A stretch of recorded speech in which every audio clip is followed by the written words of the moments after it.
The road to Night of Champions continues with 4 fatal 4-way matches on the show. It was jam-packed and we got some interesting moments on this show. WWE is picking up again. We start with John Cena giving his best promo since he turned heel. Cena came out brimming with bravado, laying out his master plan involving the Royal Rumble and the Elimination Chamber, and boasting victories over both Cody Rhodes and Randy Orton, setting himself up basically as this dominant, calculating veteran. He says, "I'm always 1,000 steps ahead, man, just like The Rock. I'm always 20 steps ahead." Huh? I don't know if that was intentional. I don't, but you never know, right? Anyways, he says, "I used Cody's obsession of being loved by everyone. I used Orton's 25-year rivalry. I even put R-Truth in the main event." He focuses on CM Punk as well and says how he wins matches even before the match. He knows how to distract and manipulate and is proud of it. This leads to Cody coming out, reminding him how he beat him at Money in the Bank.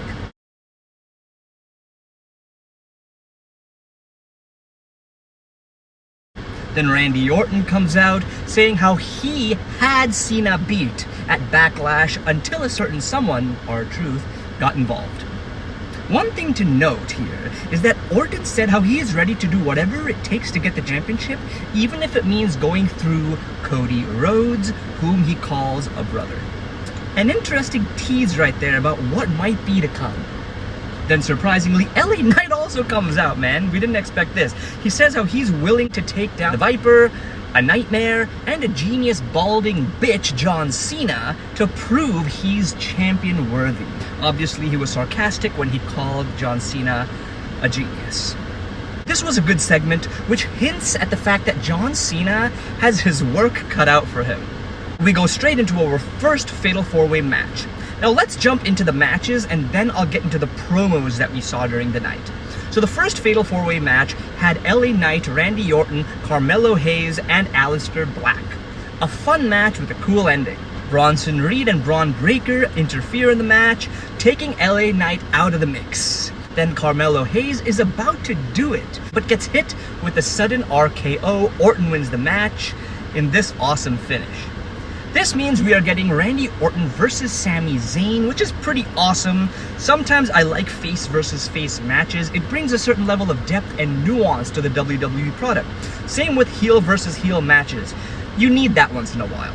Also, Orton versus Zayn is pretty unpredictable, right? Because any of them could win, right? And just really shake things up a bit, right? The next Fatal 4-Way match was Jade Cargill versus Michin versus Nia Jax versus Piper Niven. Lame match. Cargill wins. I can sense we are moving in the direction where Jade Cargill could win the tournament. And then we may have Tiffany Stratton and Jade Cargill going at it. Or maybe Io Sky and Jade Cargill going at it, with Naomi looking on for her chance to cash in her Money in the Bank contract. So this means that the Naomi and Jade Cargill rivalry is probably not over yet. We have a tag team match between Motor City Machine Guns and the Wyatt Six, which, according to me, man, they've lost all momentum, right? The WWE has totally fucked them up, right? Fun little match though, but I really just don't know what this means in terms of, story and build. Fun match though for what it was.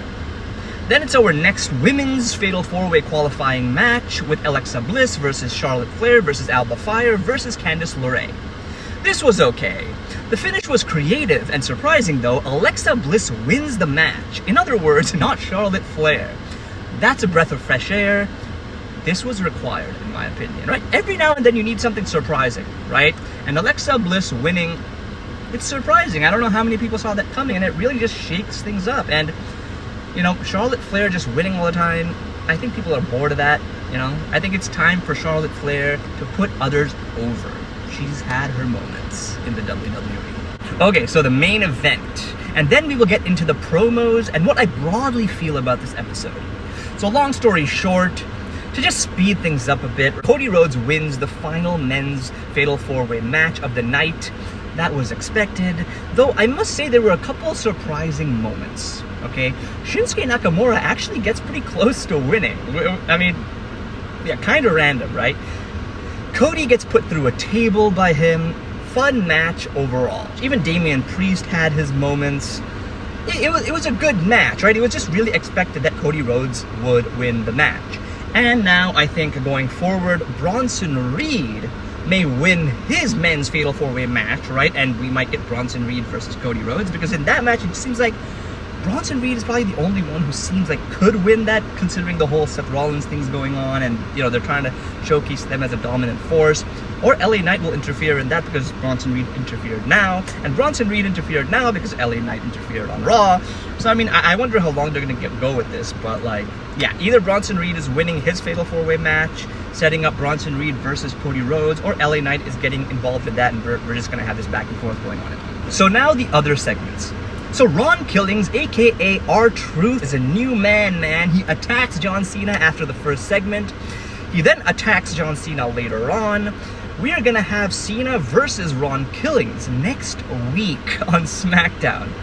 I like where this seems to be going, man. I like this version of R-Truth. It's nice and fresh. The no-nonsense, tough guy version, Ron Killings, not R-Truth. I like it. It's different. Let's see where this goes. Let's just see what happens now that Ron Killings is back, man. Jacob Fatu is officially a face. He comes out addressing his shock turn on Solo Sikoa at Money in the Bank. He delivered a no-nonsense promo, like always.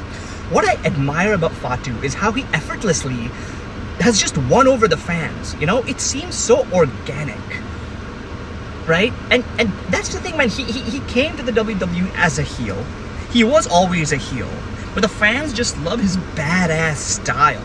And just because of his promo, his in-ring skills, he just has gotten over with the fans, and the fans have basically pushed him towards a face category, right? And that's probably why the WWE decided, okay, now we have to have him turn on Solo and just make him face full on, right? So that's basically what we have going with Jacob Fatu.